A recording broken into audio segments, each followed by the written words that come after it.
Santidade. Esse é o tema que permeia os nossos corações e é o que vai marcar esse ano de 2021, apesar de tantas dificuldades, apesar de tantas situações difíceis pelas quais nós estamos atravessando, o mundo está atravessando.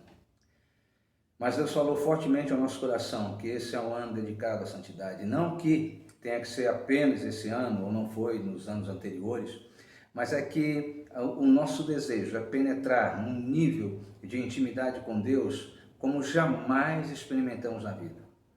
O meu desejo, o desejo do meu coração, e eu creio que isso vem de Deus, é que aqueles que conosco caminham nesse ano de 2021 venham a ter um nível de intimidade com Deus como jamais tiveram na vida. A palavra de Deus lá em Apocalipse 22, 11, e é o versículo que vai caminhar conosco durante todo esse ano, diz que aquele que pratica injustiça continue fazendo isso. Que aquele que está sujo, imundo, impuro, continue na sujeira. Mas aquele que pratica a justiça, continue nessa obra. Aquele que está caminhando em santidade e em pureza, purifique-se e santifique-se mais ainda. O que a palavra de Deus quer dizer é o seguinte: não tem mais tempo para nada. É interessante que esse versículo está no último capítulo da Bíblia, quando Deus estava encerrando sua palavra divinamente inspirada, escrita, revelação sua para nós, ele diz isso. Então, não tem mais tempo para brincar de ser crente. Ou você é um verdadeiro discípulo, ou então desiste. A minha esperança e o meu desejo é que você não desista. Mas hoje o nosso tema é outro, embora tudo envolva a santidade, e eu quero pedir perdão desde já, porque nós estamos fazendo praticamente de improviso tudo isso. Eu estou fazendo toda essa gravação sozinha, depois meu filho, vai estar talvez o Silas ou o Gabriel Belo, eu não sei, mas vão estar mexendo, editando para ver se melhora um pouquinho. Mas eu estou sozinho aqui no meu gabinete, com luz precária, sem recursos, gravando do meu celular, e num calor tremendo eu estou derretendo. Tentei gravar com os ventiladores ligados, mas é impossível, o barulho cobre o microfone e aí se perde toda a mensagem. Então eu tive que desligar tudo, nós não temos ar-condicionado, e com esse calor que está fazendo, o sol bate aqui direto na janela do meu gabinete e eu estou literalmente derretendo. Mas oramos a Deus, coloquei essas coisas todas diante do Senhor e disse a Ele que na simplicidade daquilo que somos e temos em mãos, nós íamos estar fazendo melhor para Ele. Parar jamais, desistir nunca. Então nós estamos hoje atravessando uma situação difícil. Tínhamos voltado com os cultos presenciais, já não podemos mais, voltamos para a fase vermelha e agora intensificou mais ainda as restrições, de tal modo que não podemos ter os cultos presenciais no momento. E por algum tempo, até isso mudar, nós vamos ter que fazer assim, gravações, lives e recursos, tecnologia, dinheiro, nós não temos. Mas nós temos um Deus ao qual nós servimos e que nos fala para jamais parar, e não paramos mesmo. Então vamos para a palavra de Deus, porque eu tenho certeza que Deus tem algo para levar ao teu coração nesse momento. Eu quero falar sobre o tema a esperança de Cristo em nós. Eu vou repetir, a esperança de Cristo em nós. Quando eu pensava nesse tema e estava desenvolvendo esse tema, meditando com Deus sobre isso, eu percebi que nós esperamos tantas coisas de tantas pessoas, né? Nós esperamos muito, a realidade é isso, esperamos muito das pessoas. Nós esperamos amor das pessoas, esperamos que as pessoas nos amem. Nós esperamos fidelidade. Quando a pessoa casa, ela não casa para ser traída. Ela casa na esperança de ter fidelidade e dar fidelidade. Nós esperamos ajuda, principalmente nesses momentos tão difíceis que nós estamos atravessando. É interessante, o meu telefone não para de tocar direto com pessoas passando dificuldades, principalmente em meio a essa pandemia, com saúde e financeira, alguns infelizmente contraindo a Covid e lutando contra essa doença terrível. E como nós precisamos, esperamos que as pessoas nos ajudem. E quando o telefone toca é porque elas estão esperando uma palavra de ajuda da minha parte. Então nós estamos sempre esperando, né? Como já disse, nós esperamos amor das pessoas, né? Citei a questão do casamento, mas não é só isso. Nos relacionamentos nós esperamos que sejamos amados, né? Que tenhamos fidelidade em troca daquilo que nós damos para a pessoa, né? As pessoas, quando estão aí namorando e tudo mais, esperam isso. Nós esperamos companhia. Como é terrível a solidão. Solidão é boa em determinado momento para você refletir, para você ter um tempo com Deus, para você ter um tempo consigo mesmo, mas o tempo todo de solidão não é legal. E nós esperamos companhia, boa companhia. E quando nós paramos para pensar na esperança que nós temos no Senhor, também não é diferente. Nós esperamos muitas coisas do Senhor. Por exemplo, nós esperamos que sejamos salvos, nós esperamos que o Senhor nos salve. Essa é a esperança de todos. Que um dia possamos estar vivendo eternamente no céu com o Senhor. Nós esperamos de Jesus, do Senhor, proteção. Nós esperamos proteção. Oramos por isso, para que o Senhor nos proteja, nos guarde, nos livre de todo mal. Nós esperamos ter uma família abençoada, né? Uma esposa fiel, um marido fiel, o sacerdote do lar, ela aquela mulher virtuosa e os filhos sendo criados no caminho do Senhor, todos muito bem encaminhados na vida, vivendo em plena saúde. Nós esperamos e pedimos essas coisas para o Senhor, nós pedimos cura quando estamos enfermos. E nesse momento, principalmente, né, onde uma peste está varrendo a humanidade, o que nós temos mais feito em relação a Deus é pedir cura, quando nos encontramos infectados aí com essa doença ou outras tantas mais. Agora, será que em algum momento nós paramos para pensar no que as pessoas esperam de nós? Esperamos muito das pessoas, mas será que nós paramos para pensar naquilo que elas esperam de nós? Geralmente, meus amados, nós pedimos muito, esperamos muito, mas oferecemos pouco. Agora, o principal, que é a razão da nossa mensagem desse momento, é a seguinte pergunta: você parou para pensar no que o Senhor espera de nós? No que o Senhor espera de você? Esperamos tanto do Senhor, né? Pedimos tanto para o Senhor, mas paramos para pensar naquilo que Ele espera das nossas vidas? Meus amados, quando Jesus foi assunto aos céus, Ele depositou toda a sua esperança na gente, em nós. Como assim, pastor? Claro, Ele depositou todas as suas fichas, apostou todas as suas fichas na gente. Me permito usar essa linguagem um tanto quanto vulgar, talvez para alguns, né? Mas é isso mesmo. Olha o que ele disse em Mateus 28, 19 e 20. Ele diz assim, Mateus 28, 19 e 20. Portanto, ide. Não é a melhor tradução? A melhor tradução seria, e tendo ido, ou enquanto forem, enquanto estiverem indo, né? Façam discípulos de todas as nações, batizando-os em nome do Pai, do Filho e do Espírito Santo, e ensinando-os a guardar todas as coisas que vos tenho ordenado, e eis que estou convosco todos os dias até a consumação dos séculos. Jesus depositou toda a sua esperança em seus discípulos, em nós, que o seguimos, que nos dizemos cristãos, pequenos cristos. Ele depositou toda essa esperança em nós, de que nós iríamos pelo mundo todo, e enquanto nós estivéssemos indo nesse mundo afora, nós anunciaríamos e faríamos discípulos de todas as nações. Então, meus queridos, nesse momento, eu quero te pedir para abrir mão um pouquinho do egoísmo, sabe? Do nosso ego, das nossas vontades, das nossas esperanças, para pensar um pouquinho naquilo que Deus espera de nós. E pensando assim, em primeiro lugar, eu quero te dizer uma coisa.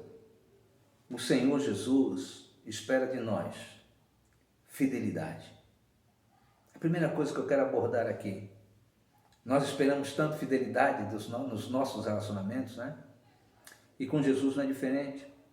Jesus, ao se relacionar conosco, através da revelação da sua palavra escrita, nos coloca como a noiva e ele como noivo.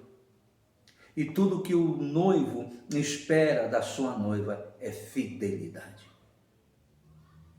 João 15:7 diz assim: se permanecerdes em mim e as minhas palavras permanecerem em vós, pedireis o que quiserdes e vos será feito. Interessante é que a última parte desse versículo, muita gente conhece, todo mundo almeja, né? Receba em nome de Jesus, mas a primeira parte não para pensar. A primeira parte do texto nos fala de fidelidade, de não abrir mão, de não ser no vira-casaca. Uma hora estou consagrado, outra hora estou no mundo, uma hora estou abençoado, na outra hora eu estou desesperado. Quando tudo vai bem, glória a Deus, aleluia, olha as bênçãos que Deus tem me dado. Mas quando chega a dor, a enfermidade, a dificuldade, aí parece que a coisa muda de figura. Nós não podemos ser cristãos vira-casacas. Nós temos que ser autênticos. Você sabe da onde se origina essa expressão vira-casaca? Você já teve curiosidade algum dia de procurar? A gente usa tanto, né? Mas conta-se que na Sardenha, nos anos 1700, lá, o rei da Sardenha, Carlos Manuel III, ele mantinha relações diplomáticas com França e Espanha, mas me parece que as duas não se picavam muito bem. Então o que ele fazia? Ele usava uma casaca, casaca é aquele palitozão comprido que tem uma traseira comprida, né? A pessoa parece um pinguim usando aquilo, né? E eu casei de casaca, né? E quando eu vejo lá as cenas do meu casamento é divertido, parece um pinguinzão, mas enfim, ainda bem que eu era magrinho na época, então ficou menos ruim a coisa. Mas casaca é isso, é aquele paletó comprido que tem a parte de trás bem alongada. E ele tinha uma casaca, e ele usava essa casaca, né? Então, quando vinham as pessoas da Espanha, né, para manter relações diplomáticas com ele, enfim, para resolver alguns assuntos, então vinha uma delegação da Espanha, o que ele fazia? Ele usava uma casaca com as cores da bandeira da Espanha. Mas, quando eles iam embora e vinham os franceses, ele usava na sua casaca as cores da França. E assim, uma hora ele estava agradando os franceses, outra hora ele estava agradando os espanhóis.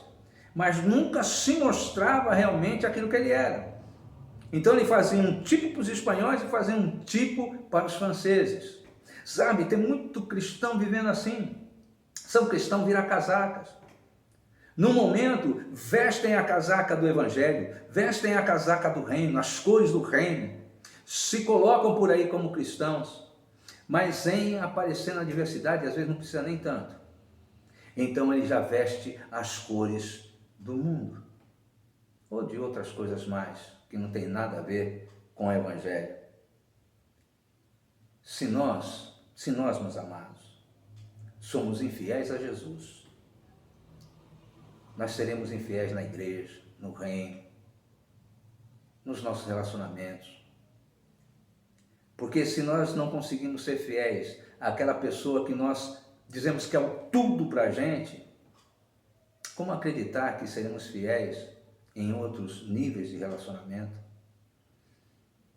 Mas é interessante que esse texto, ele não para só na primeira parte, falando sobre fidelidade, mas a segunda parte, que o pessoal gosta muito de ouvir, né? Pedireis o que quiseres, né? Essa segunda parte aí, nos fala das consequências de uma fidelidade a Deus. nos fala da paga, do resultado de uma vida de fidelidade ao Senhor. E Deus age assim com a gente, é interessante, né? Porque não precisava, mas Ele faz assim. Ele perde fidelidade e Ele diz que essa fidelidade será recompensada. E será recompensada de uma maneira tremenda. Diz o texto: pedireis o que quiseres e vos será feito. Se formos fiéis ao Senhor, nossas orações serão respondidas. Nossos anseios serão supridos. Sabe por quê? Porque o nosso coração vai estar sintonizado com o coração de Deus. Muitas vezes nós pedimos e não recebemos, como disse Tiago, porque nós pedimos mal, para gastar nos nossos prazeres e deleites. Mas quando nós somos 100% fiéis ao Senhor, tudo que pedimos, nós receberemos. Porque tudo aquilo que pedimos estará alinhado com o coração, a vontade e o desejo de Deus. Por isso que temos, além de tudo, ser fiéis. Porque além de termos um relacionamento tão aprofundado de intimidade com o Senhor, sabendo que estamos agradando a Deus com as nossas vidas, eu acho que isso é a recompensa maior que nós podemos ter, saber que nós alegramos o ser amado, mas de contrapartida esse ser amado, quando recebe de nós fidelidade, Ele nos responde com uma promessa quase incrível: tudo que pedirmos, receberemos. Eu quero te dizer uma coisa para passar para o segundo ponto, e eu quero que você preste atenção nisso. A fidelidade a Jesus, ela abre o caminho para a realização de todos os nossos sonhos. O que é, pastor? Você está falando loucura, você está falando besteira, eu vou repetir para você. A fidelidade a Jesus abre o caminho para a realização de todos os nossos sonhos. Me prova isso. Vamos lá para a palavra de Deus. Salmos 37:4. E se você já recebeu felicitações minhas, escritas, né, numa rede social, coisa parecida, certamente você já recebeu esse versículo que eu mando para todo mundo que está fazendo aniversário, está, né, comemorando aí em datas festivas. Eu mando esse versículo porque eu creio que ele é tremendo. Salmo 37:5 diz assim: agrada-te do Senhor e Ele satisfará os desejos do teu coração. Agrada-te do Senhor e Ele satisfará os desejos do teu coração. Em meio a esses momentos tão turbulentos que nós estamos atravessando, com tantas necessidades que estamos padecendo, vamos nos voltar para Deus em fidelidade, que possamos corresponder à altura à esperança de fidelidade que o Senhor tem em nós. Ele espera que eu e você sejamos fiéis a Ele, e quando somos fiéis a Ele, nós jamais ficaremos desamparados. Nós jamais ficaremos à mercê das coisas que estão acontecendo no mundo afora. Creia nisso. Responda positivamente a essa esperança de fidelidade que o Senhor tem em você. A segunda coisa que eu quero abordar aqui, a segunda esperança de Cristo em nós, é que Jesus espera que amemos o próximo. Jesus espera de nós amor ao próximo. 1 João 4,20 diz assim: se alguém declarar, eu amo a Deus, porém odiar seu irmão, é mentiroso. Porquanto quem não ama seu irmão, quem vê, não pode amar a Deus a quem não enxerga. É interessante que tem muita gente por aí que diz que ama a Deus. Se eu perguntasse para você agora, tete a tete, cara a cara, você ama a Deus? O que você me responderia? Certamente, você me responderia que ama. Amo a Deus. Amo sim, claro que eu amo. Mas é interessante que ao mesmo tempo que muitos dizem que amam a Deus, que não vê, é invisível, também são capazes de odiar, de querer mal, de manter mágoa para com o irmão. E a palavra de Deus, não sou eu que estou dizendo, está dizendo que se tu diz que ama a Deus, mas tem algo contra o teu irmão, não fala com o teu irmão, tem ódio do teu irmão, guarda a mágoa do teu irmão, está de mal com o teu irmão, você é mentiroso. Você é mentiroso. Você não está falando a verdade. Você está mentindo. Porque ele diz que é impossível você dizer que ama um ser que você não vê, ao passo que o ser que você enxerga, você não é capaz de amar. Isso é terrível. Mas é uma realidade em nossos dias. Nós encontramos isso com frequência em tudo quanto é canto. Deixa eu te dizer uma coisa, meu querido. É impossível nós sermos discípulos de Jesus e nutrirmos raiva, mágoa contra qualquer pessoa. Nós precisamos aprender a amar. Eu amo as pessoas, independente delas me amarem. Eu amo pessoas que caminham conosco, eu amo pessoas que pararam de caminhar conosco, eu amo pessoas que pararam de caminhar conosco e começaram a falar mal da gente para tudo quanto é lado. Eu amo. Muitas vezes não entendo por quê, né? Por que parou, por que saiu, por que se voltou contra. Acho que esse é o dilema de todo homem de Deus, de todo pastor de ovelhas por aí. Mas eu amo. Eu amo, independente do que me faça. Sabe por quê? Porque quando eu digo aqui que Jesus espera amor ao próximo, não é qualquer tipo de amorzinho não que ele está falando. Não é qualquer coisinha, eu quero o bem, não. Está falando aqui do amor ágape. É um amor com uma profundidade além do que de repente você possa imaginar. Lá em João 13:24,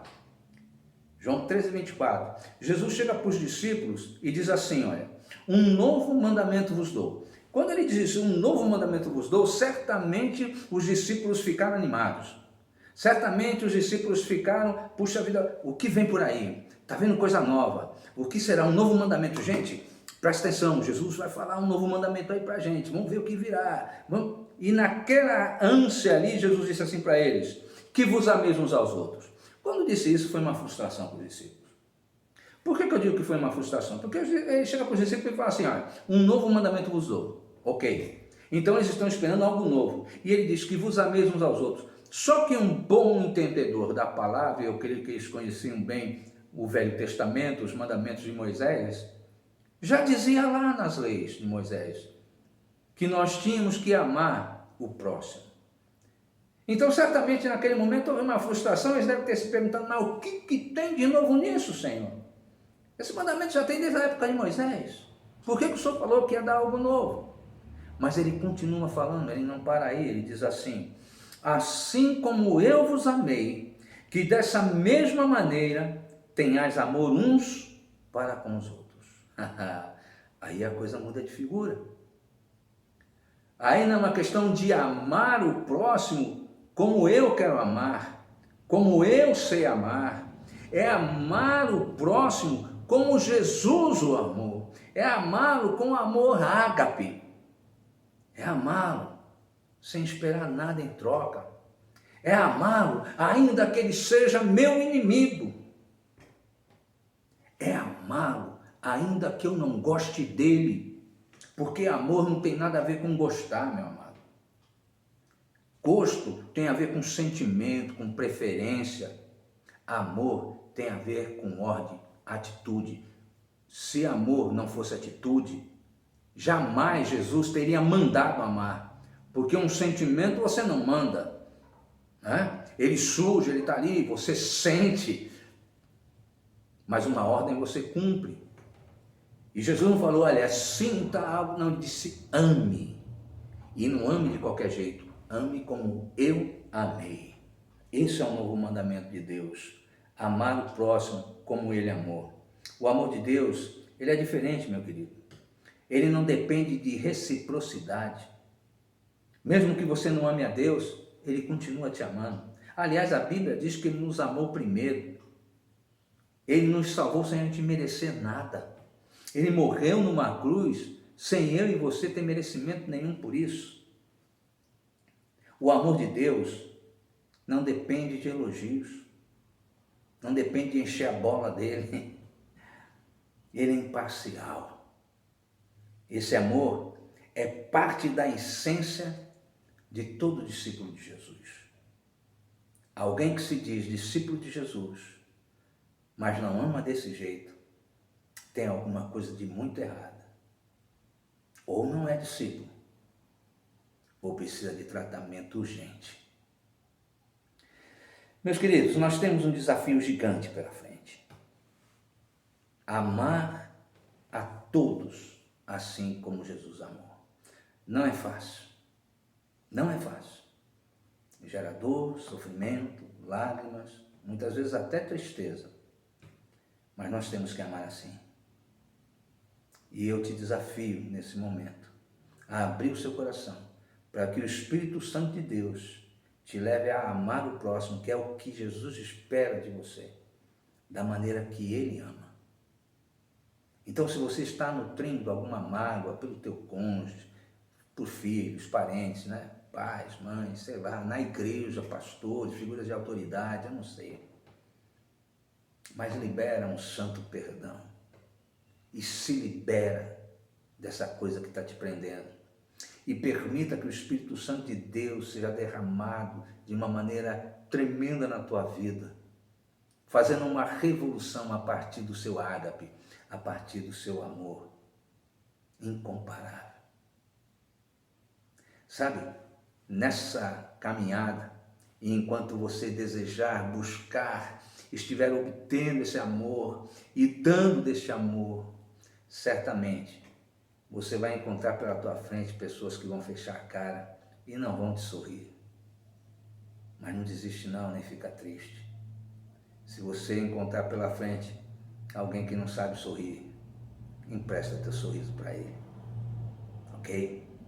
Vamos para a terceira esperança de Cristo em nós. Jesus espera intimidade. Intimidade.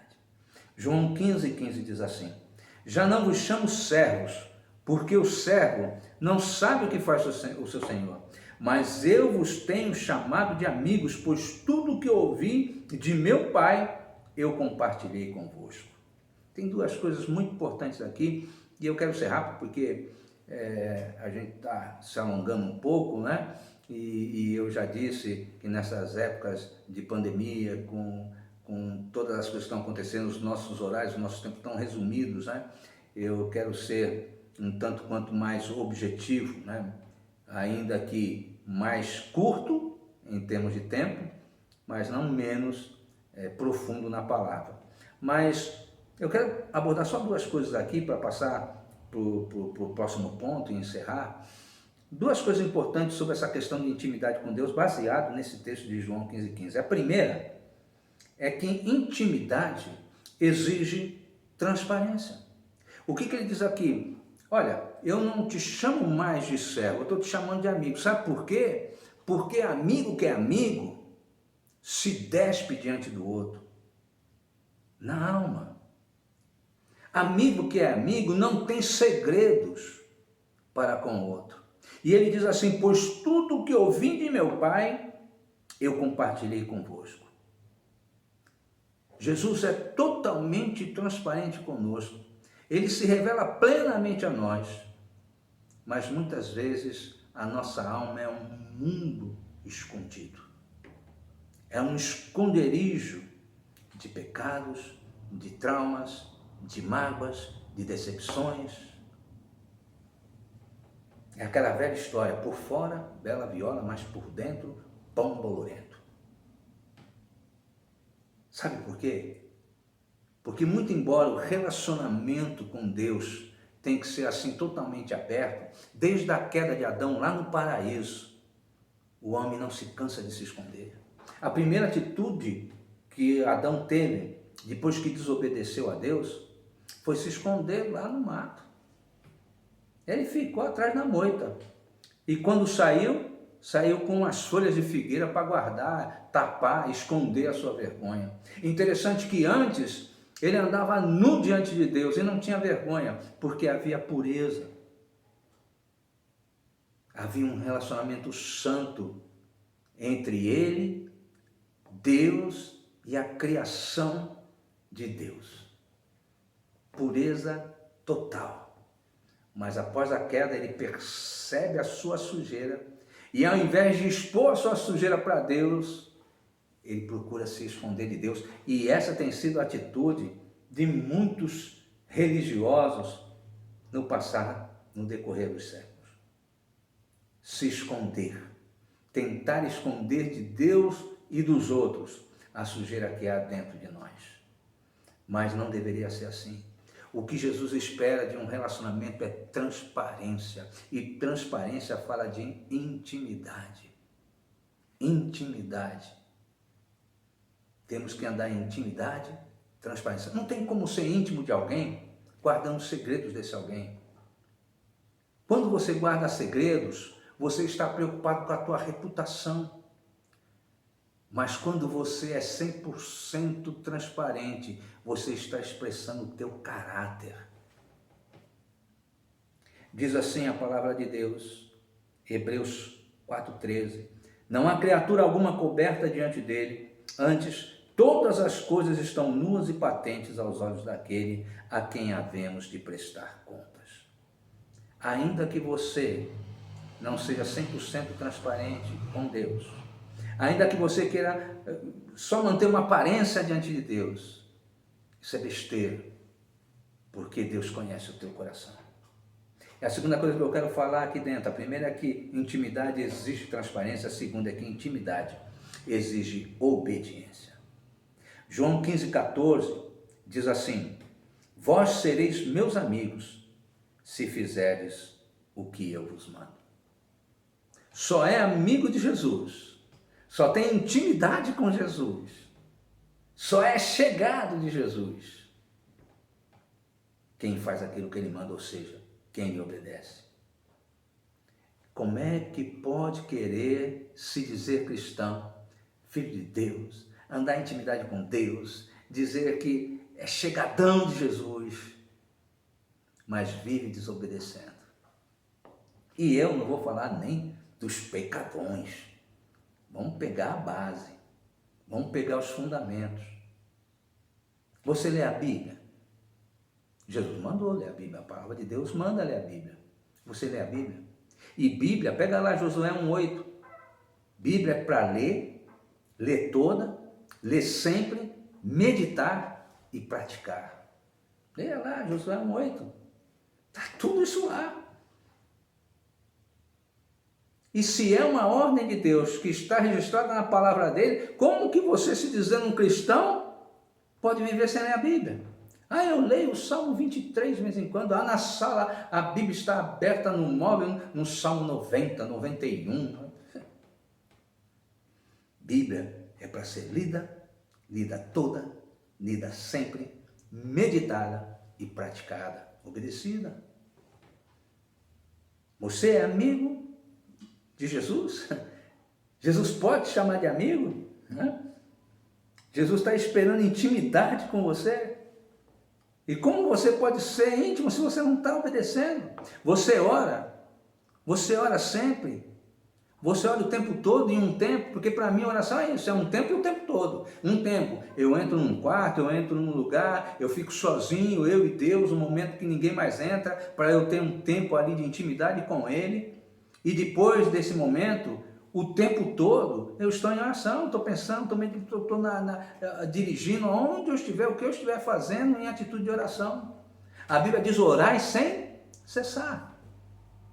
E como é que você diz que é íntimo do Senhor? Como é que você vai corresponder a essa intimidade que Jesus espera de você, se você não obedece, você não lê a Bíblia, você jejua? Mas tem disso também, pastor, tem disso também. Isso é coisa do Velho Testamento, isso é coisa da Bíblia, filho. Isso é coisa de Deus. Jesus disse assim: um dia o noivo será tirado e nesse dia jejuarão. Ele se referia quando ele fosse assunto aos céus. Então, eu e você temos de jejuar. Não é só agradecer pela comida e comer o tempo todo, mas é abrir mão de algo tão necessário e fundamental e também gostoso, né? Para se dedicar totalmente a Ele, para ir um pouco mais fundo com Ele. Você dizima, você oferta, Ih, pastor, lá vai você também fica falando de dízimo é para encher barriga de pastor. Dízimo é para quem acredita na palavra de Deus. Tem um bocado de gente aí que está pregando a palavra, inclusive nas internets da vida, que está metendo pau na igreja, porque dizendo, porque falando que tudo isso é palhaçada. Pessoas que viveram e comeram do dízimo e das ofertas, mas que agora, porque conseguiram outros meios, explorando as mesmas pessoas, só está num lugar diferente, fica metendo pau. Mas dízimo está na palavra de Deus, confirmada por Deus, confirmada por Jesus no Novo Testamento. Se tu tiver qualquer outra dificuldade, quiser me perguntar, quiser conversar comigo em off, estou à tua disposição, meu amado. Jesus disse: errais por não conheceres a palavra de Deus, nem o poder de Deus, né? Mas aqui no caso, citando, muitos erram por não conhecer as Escrituras. É ordem do Senhor e tem que ser obedecida. Você prega o Evangelho a toda criatura. Aonde você está anunciando, quem estiver na tua frente, você está abençoando, qualquer brecha, você está falando de Jesus, você faz discípulos. Quando você olha sobre os teus ombros, você encontra alguém te seguindo? Jesus não quer discípulos estéreis. Jesus não quer, e daqui a pouco nós vamos falar um pouquinho mais sobre isso. Então, meu amado, como que você vai responder a esse apelo, a esse anseio, a essa esperança de Jesus, de ter intimidade contigo? Se intimidade é para aqueles que obedecem, você não está obedecendo. Você não lê a Bíblia, você não ora, você não jejua, você não dizima nem oferta, você não evangeliza, não faz discípulos. Como dizer que tem intimidade com o Senhor? Vamos para o quarto e último ponto que eu quero abordar aqui. A quarta esperança do Senhor em nós. Jesus espera frutificação. Por isso que eu disse que eu ia falar um pouquinho mais sobre essa questão de ter discípulos, enfim, de gerar vidas em Cristo. Jesus espera frutificação. Olha, é uma questão biológica. Todo ser vivo e saudável cresce e se reproduz. Isso é biologia, tá? Todo ser vivo e saudável, ele cresce e se reproduz. Se você pegar o galho de uma goiabeira, arrancar aquele galho com folhas e frutos e o afastar do tronco, jogar ele lá em cima do cimento, jogar ele lá no meio da rua, onde quer que seja, separá-lo daquilo que está enraizado na terra e que lhe dá tudo aquilo que ele precisa para viver e frutificar, ele vai secar. Ele não vai produzir muito. Você pode deixar o galho lá, aquelas folhas vão secar, aqueles frutos vão apodrecer e nada de novo vai acontecer. Não vão gerar novas folhas, não vão gerar novos frutos.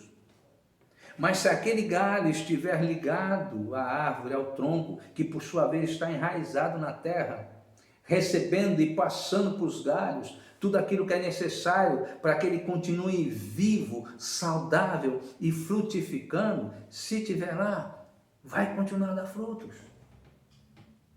A questão é, só não dá fruto quem não está ligado ao tronco, à árvore. A árvore é Jesus. Nós somos os ramos. Se estamos ligados nele, naturalmente nós temos que gerar frutos, porque nós estamos ligados a ele.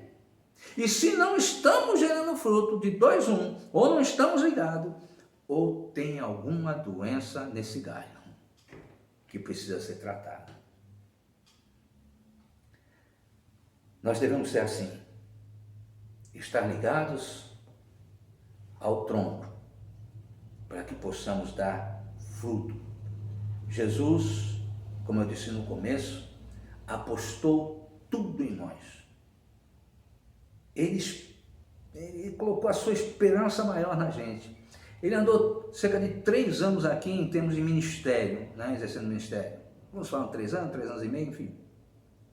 Depois ele foi assunto aos céus. E quando ele está para subir aos céus, ele olha para os discípulos que ele tinha tratado durante 3 anos, né?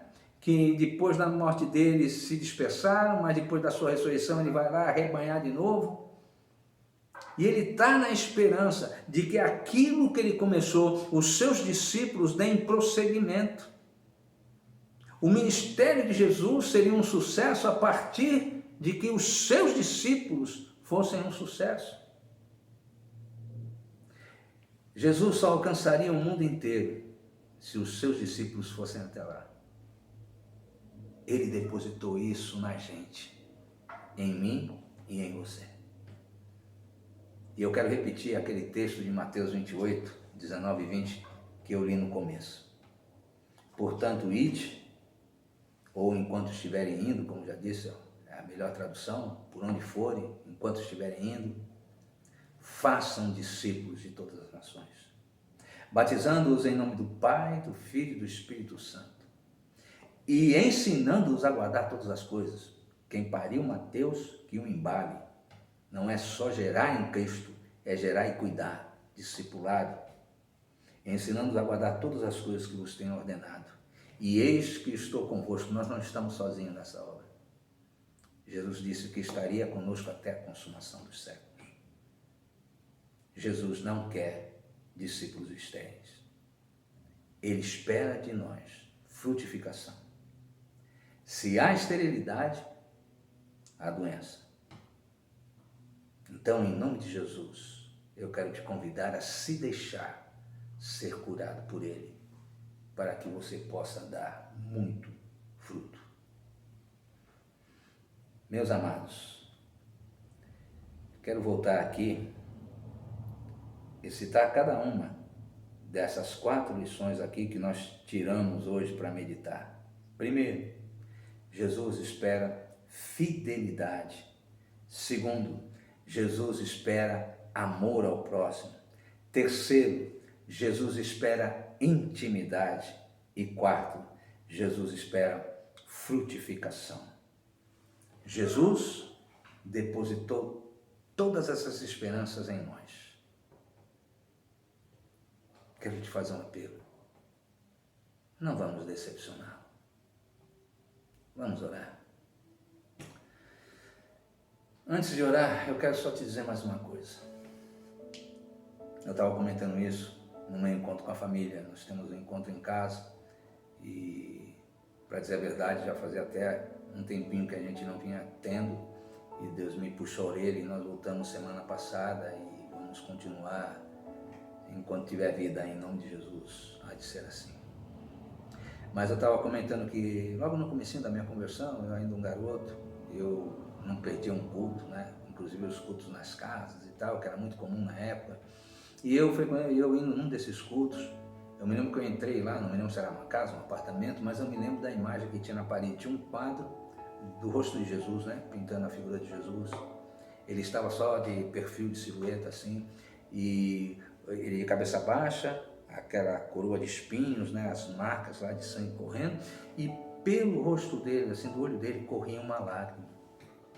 E embaixo do quadro tinha uma frase escrita assim: eu tentei. Eu tentei.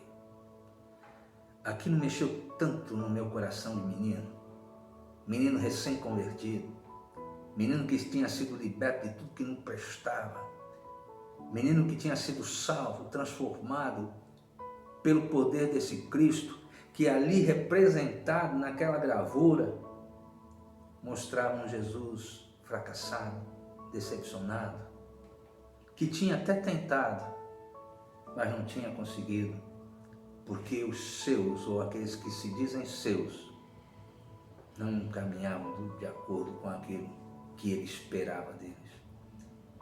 E naquele momento eu fiz uma promessa para mim e para Deus. Quando eu olhei aquele quadro, eu disse: Senhor, no que depender de mim, da minha vida, você deu certo. Não é eu tentei, não. Você conseguiu. No que depender da minha vida, você conseguiu. E você? O que você dirá em resposta a essa esperança que Jesus depositou em você? Pai Santo, em nome de Jesus, em nome de Jesus, eu quero te pedir que tu tenhas misericórdia e derrame graça sobre a nossa vida. Como também, Senhor, uma divina revelação para que nós possamos entender a tua palavra e aquilo que tu queres falar ao nosso coração. Que nesse momento, Senhor, tudo aquilo que foi falado, ainda de uma maneira imperfeita e até simples demais, eu não sei, mas que tu possa traduzir isso ao coração de cada um que está me ouvindo nesse momento. Que tu esteja, Senhor, tocando as vidas que estão por detrás dessas câmeras. Eu não sei o momento em que você estará vendo e ouvindo essa mensagem.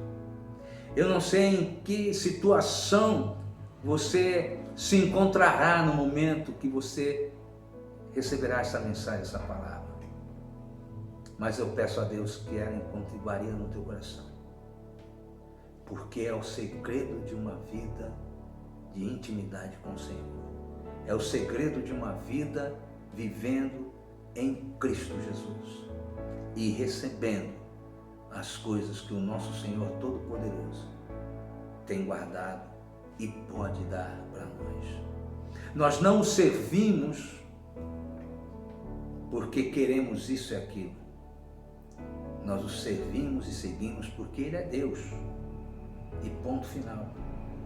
Mas sabemos, como já temos visto hoje, através da sua palavra, que quando fazemos em coração e correspondemos a essa esperança dele em nós, existe uma paga. Não que precisasse, mas Deus é generoso. Ele é galardoador daqueles que o temem, que o amam, que o buscam. Entre em intimidade com o Senhor. Permita-se dizer, no que depender de mim, que já tenha dado certo.